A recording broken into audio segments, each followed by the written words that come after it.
বিসমিল্লাহির রহমানির রহিম। ষষ্ঠ পারা সূরা মায়েদা রুকু 4।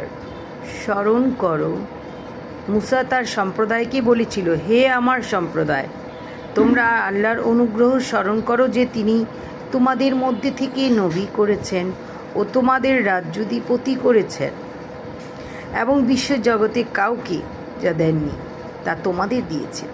হে আমার সম্প্রদায়, আল্লাহ তোমাদের জন্য যে পবিত্র ভূমি নির্দিষ্ট করেছেন তাতে তোমরা প্রবেশ করো এবং পশ্চাৎপসরণ করো না, করলে তোমরা ক্ষতিগ্রস্ত হয়ে পড়বে। তারা বলল, হে মুসা, সেখানে এক দুরন্ত সম্প্রদায় রয়েছে এবং তারা সেই স্থান থেকে বের না হওয়া পর্যন্ত আমরা সেখানে প্রবেশ করবই না। তারা সেই স্থান থেকে বের হয়ে গেলে আমরা প্রবেশ করব। তাদের মধ্যে দুজন যারা ভয় করেছিল তাদের প্রতি আল্লাহ অনুগ্রহ করেছিলেন।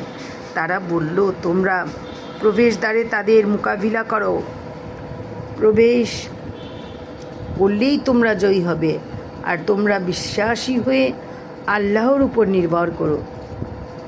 তারা বলল, হে মুসা, তারা যতদিন সেখানে থাকবে ততদিন আমরা সেখানে প্রবেশ করবই না। সুতরাং তুমি ও তোমার প্রতিপালক যাও এবং যুদ্ধ করো, আমরা এখানেই বসে থাকব।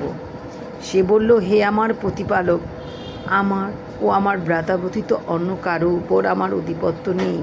সুতরাং তুমি আমাদের ও সত্যত্যাগী সম্প্রদায়ের মধ্যে মীমাংসা করে দাও।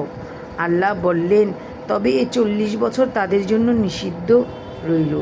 তারা পৃথিবীতে উদ্ভ্রান্ত হয়ে ঘুরে বেড়াবে। সুতরাং তুমি সত্যত্যাগী সম্প্রদায়ের জন্য দুঃখ করো না। আমিন।